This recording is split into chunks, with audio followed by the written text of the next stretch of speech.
আসসালামু আলাইকুম। পাকিস্তানি রাজাকাররা সেই ৭১-এর মতো আবার নতুন করে বাংলাদেশে একটা অশান্তি বিরাজ করার চেষ্টা করছে। হাদি তো এই দানব গোষ্ঠীর সকল তাণ্ডবকে জায়েজ করার জন্য স্রেফ একটা অজুহাত ছিল, আর কোনো কিছুই না। হাদিকে জামায়াতে ইসলাম ব্যবহার করছে। আপনারা দেখেন, কালকে একদিনে এক রাত্রে এই জঙ্গিরা, এই পাকিস্তানি বীজেরা কি পরিমাণ নাশকতা বাংলাদেশে করেছে দেখেন। খুলনা ও চট্টগ্রাম ভারতের হাই কমিশনার কার্যালয়ে বাসভবনে হামলা করছে, আগুন দিছে।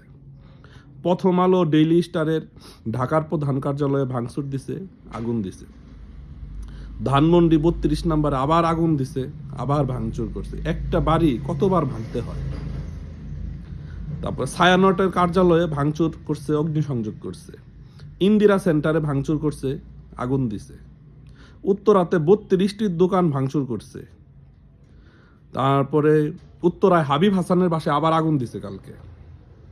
রাজশাহীতে ডেইলি স্টার প্রথম আলোর কার্যালয়ে ভাঙচুর করছে। তারপরে ময়মনসিংহে এক হিন্দু সনাতন ধর্মাবলম্বীর এক লোককে পিটিয়ে মেরে তাকে আবার ঝুলিয়ে তার শরীর আগুন দিয়ে দিছে। একটা হিন্দু মানুষকে কিভাবে পিটিয়ে মেরে আবার তার শরীর আগুন দিয়ে দেয় এই সরকার পতনের ১৭ মাস পরে? তারপরে নিউ এজের সম্পাদক সাংবাদিক নুরুল কবিরকে কালকে মারছে আবার। চট্টগ্রামে প্রয়াত মহিদুদ্দিন চৌধুরী বাড়িতে ভাঙচুর করছে, আগুন দিছে। সিলেট আল পাইন রেস্টুরেন্ট সহ বিভিন্ন প্রতিষ্ঠানে হামলা ও লুটপাট করছে কালকে। ১৬ বছরের দানবদেরকে সেকলবন্দি করে রাখা হয়েছিল, তাদেরকে সেকল ভেঙ্গে বের করে এনেছে ৫ আগস্ট। এবার দানবের তাণ্ডব দেখুক এই বাংলাদেশ, দেখুক কেমন লাগে। যাদেরকে শেখ হাসিনা ১৬ বছর সেকলবন্দি করে রাখছিল, তার আবার নতুন করে এখন নাশকতা করার সুযোগ এই বাংলাদেশের মানুষ তৈরি করে দিছে তাদেরকে।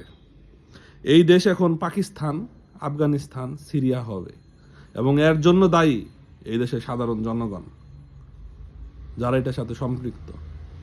৫ আগস্ট কি করছে? ৫ আগস্ট, এই ৫ আগস্টের পরে ১৭ মাসে বাংলাদেশের কি ভালো হয়েছে?